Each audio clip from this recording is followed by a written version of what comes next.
Hello दोस्तों, GK 50 series के part 6 में आज मैं लेकर आया हूं मुगल साम्राज्य के खंड 3 में 50 ऐसे प्रश्न जो बार बार सभी प्रतियोगी परीक्षाओं में अक्सर पूछे जाते हैं। तो चलते हैं बिना किसी देरी के। आज का हमारा पहला प्रश्न है, मुगलों को नौरोज़ा त्यौहार कहाँ से मिला? मुगलों को नौरोज़ा त्यौहार जो है पारसियों से मिला।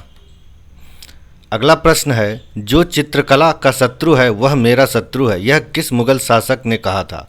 यह जो है जहांगीर ने कहा था, जो चित्रकला का शत्रु है वह मेरा शत्रु है। अगला प्रश्न है, किस शासक ने नूरुद्दीन की उपाधि धारण की? जहांगीर ने नूरुद्दीन की उपाधि धारण की। अगला प्रश्न है, मयूर सिंहासन का निर्माण किसने करवाया? मयूर सिंहासन का निर्माण शाहजहां ने करवाया। अगला प्रश्न है, मयूर सिंहासन का निर्माण करने वाला मुख्य कलाकार कौन था? मयूर सिंहासन का निर्माण करने वाला मुख्य कलाकार बेबादल खां था, बेबादल खां। अगला प्रश्न है, शाहजहां के शासनकाल को क्या कहा जाता है? शाहजहां के शासनकाल को स्थापत्य कला का स्वर्णकाल कहा जाता है। अगला प्रश्न है, शाहजहां द्वारा बनाई गई प्रमुख इमारतें कौन कौन सी है? शाहजहां द्वारा बनाई गई प्रमुख इमारतें हैं दिल्ली का लाल किला, दीवाने आम, दीवाने खास, दिल्ली जामा मस्जिद, आगरा मोती मस्जिद आदि। यह सब शाहजहां द्वारा बनाई गई प्रमुख इमारतें हैं।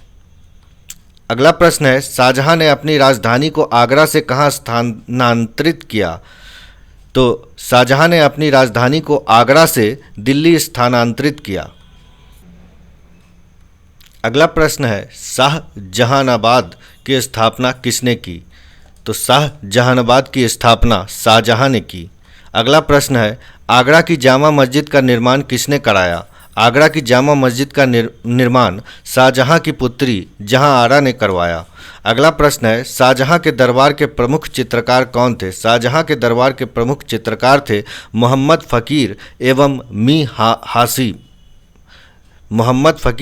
मी हासिम। अगला प्रश्न है, शाहजहां ने संगीतज्ञ लाल खां को किसकी उपाधि दी गई? तो शाहजहां ने संगीतज्ञ लाल खां को गुण समंदर की उपाधि दिए। अगला प्रश्न है, शाहजहां के पुत्रों में सर्वाधिक विद्वान कौन था? शाहजहां के पुत्रों में सर्वाधिक विद्वान दारा शिकोह था। अगला प्रश्न है, भागवत गीता एवं रामायण का फारसी में अनुवाद किसने किया? दारा शिकोह ने भागवत गीता एवं रामायण का फारसी में अनुवाद किया।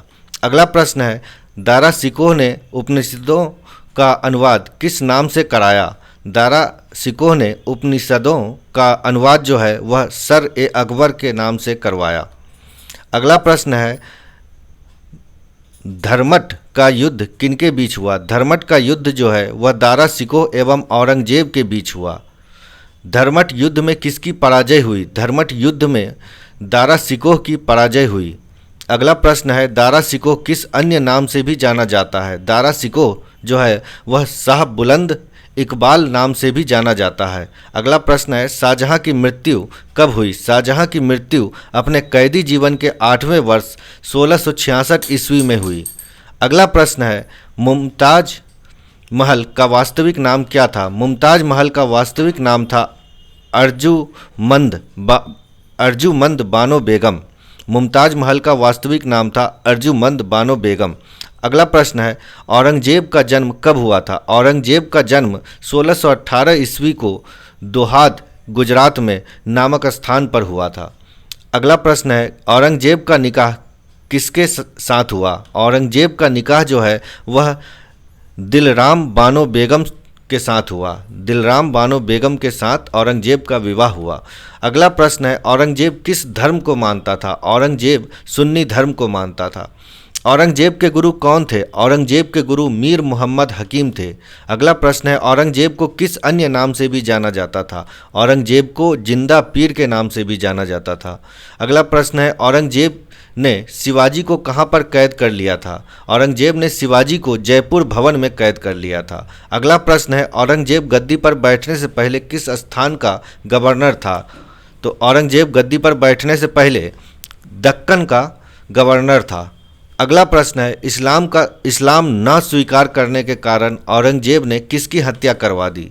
सिखों के 9वें गुरु तेग बहादुर को की हत्या करवा दी औरंगजेब ने इस्लाम न स्वीकार करने के कारण।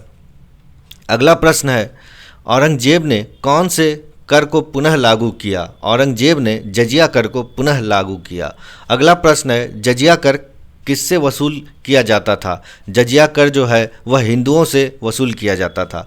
अगला प्रश्न है, बीबी के मकबरे का निर्माण किसने करवाया? बीबी के मकबरे का निर्माण औरंगजेब ने करवाया। अगला प्रश्न है, बीबी का मकबरा कहाँ पर स्थित है? बीबी का मकबरा औरंगाबाद जो महाराष्ट्र में है वहाँ पर स्थित है। अगला प्रश्न है, किस मुगल शासक ने बीजापुर एवं गोलकुंडा को अपने साम्राज्य में मिला लिया?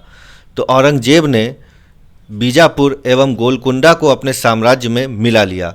अगला प्रश्न है, मदन्ना एवं अकन्ना नामक ब्राह्मणों का संबंध किससे था? मदन्ना एवं अकन्ना नामक ब्राह्मणों का संबंध जो है वह गोलकुंडा के शासक अबुल हसन से था।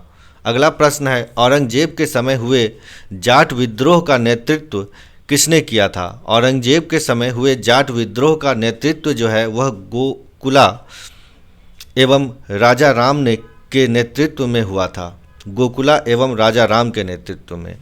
औरंगजेब के समय भरतपुर राजवंश की नींव किसने डाली? औरंगजेब के समय भरतपुर राजवंश की नींव जो है वह राजा राम के भतीजे चूड़मन ने डाली। अगला प्रश्न है, किस मुगल शासक के समय हिंदू मनसबदारों की संख्या सबसे अधिक थी? तो औरंगजेब के शासन के समय हिंदू मनसबदारों की संख्या सबसे अधिक थी, औरंगजेब के समय। अगला प्रश्न है, औरंगजेब ने किसे अपने शासन का आधार बनाया? औरंगजेब ने कुरान को अपने शासन का आधार बनाया। अगला प्रश्न है, औरंगजेब ने हिंदू मंदिरों को तोड़ने का आदेश कब दिया? औरंगजेब ने हिंदू मंदिरों को तोड़ने का आदेश जो है वह 1665 ईस्वी में दिया। अगला प्रश्न है, औरंगजेब की मृत्यु कब हुई? औरंगजेब की मृत्यु 1707 ईस्वी में हुई। अगला प्रश्न है, किस मुगल शासक का राज्याभिषेक 2 बार हुआ? औरंगजेब का राज्याभिषेक 2 बार हुआ। अगला प्रश्न है, जवाबित का संबंध किससे था? जवाबित का संबंध राज्य कानून से था।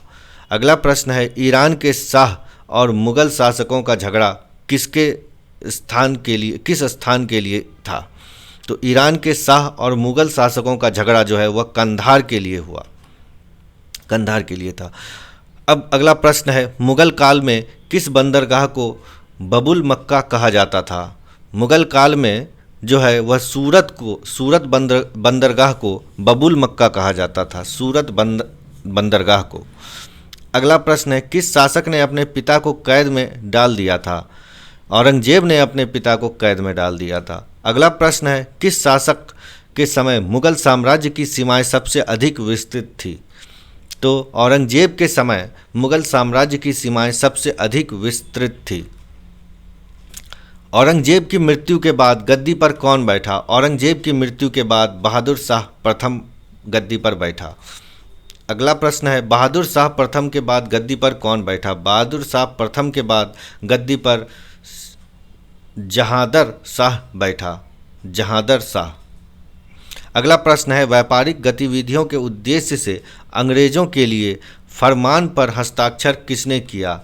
तो जहांदर शाह ने व्यापारिक गतिविधियों के उद्देश्य से अंग्रेजों के लिए फरमान पर हस्ताक्षर किया, जहांदर शाह ने। अगला प्रश्न है, जहांदर शाह के बाद गद्दी पर कौन बैठा? जहांदर शाह के बाद गद्दी पर फर्रुखसियर बैठा, फर्रुखसियर। अगला प्रश्न है, फर्रुखसियर के बाद गद्दी पर कौन बैठा? फर्रुखसियर के बाद गद्दी पर मोहम्मद शाह बैठा। अगला प्रश्न है, ईरान के शासक नादिर शाह मोहम्मद शाह को किस युद्ध में हराया? ईरान के शासक नादिर शाह मोहम्मद शाह को जो है वह करनाल के युद्ध में हराया। नादिर शाह करनाल के युद्ध में मोहम्मद शाह को हराया। अगला प्रश्न है, मोहम्मद शाह के बाद गद्दी पर कौन बैठा? मोहम्मद शाह के बाद गद्दी पर अहमद शाह बैठा। अगला प्रश्न है, अहमद शाह के बाद गद्दी पर कौन बैठा? अहमद शाह के बाद गद्दी पर आलमगीर द्वितीय बैठा। आलमगीर द्वितीय के बाद गद्दी पर कौन बैठा? आलमगीर द्वितीय के बाद गद्दी पर शाह आलम द्वितीय बैठा। अगला प्रश्न है, शाह आलम द्वितीय के बाद गद्दी पर कौन बैठा? शाह आलम द्वितीय के बाद गद्दी पर अकबर द्वितीय बैठा। अकबर द्वितीय के बाद गद्दी पर कौन बैठा? अकबर द्वितीय के बाद गद्दी पर बहादुर शाह द्वितीय बैठा। अगला प्रश्न है, अंतिम मुगल सम्राट कौन था? अंतिम मुगल सम्राट जो था वह बहादुर शाह द्वितीय। अगला प्रश्न है, उत्तराधिकारी युद्ध में गुरु गोविंद सिंह ने किसका साथ दिया? उत्तराधिकारी युद्ध में गुरु गोविंद सिंह ने बहादुर शाह का साथ दिया। अगला प्रश्न है, बहादुर शाह का अन्य नाम क्या था? बहादुर शाह का अन्य नाम था मुअज्जम और शाह बेखबर। मुअज्जम और शाह बेखबर। अगला प्रश्न है, लंपट मूर्ख किस शासक को कहा जाता था? लंपट मूर्ख जो है वह जहांदार शाह को कहा जाता था।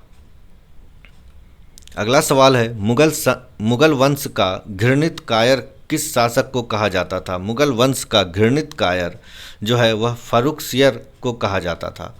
अगला सवाल है, ईरान का नेपोलियन किसे कहा जाता था? ईरान का नेपोलियन जो है वह नादिर शाह को कहा जाता था। अगला प्रश्न है, नादिर शाह ने दिल्ली पर आक्रमण कर क्या लूटा? नादिर शाह ने दिल्ली पर आक्रमण कर शाहजहां का तख्ते ताउस तथा कोहिनूर हीरा लूटा। अगला प्रश्न है, किसके शासनकाल में अंग्रेजों ने दिल्ली पर अधिकार कर लिया? तो शाह आलम द्वितीय के शासनकाल में अंग्रेजों ने दिल्ली पर अधिकार कर लिया। अगला प्रश्न है, शाह आलम द्वितीय की हत्या किसने की? शाह आलम द्वितीय की हत्या जो है वह गुलाम कादिर खान ने किया। दोस्तों, अगर आपको हमारा वीडियो पसंद आता है तो मुझे मोटिवेट करने के लिए हमारे चैनल को सब्सक्राइब करना न भूलें। धन्यवाद।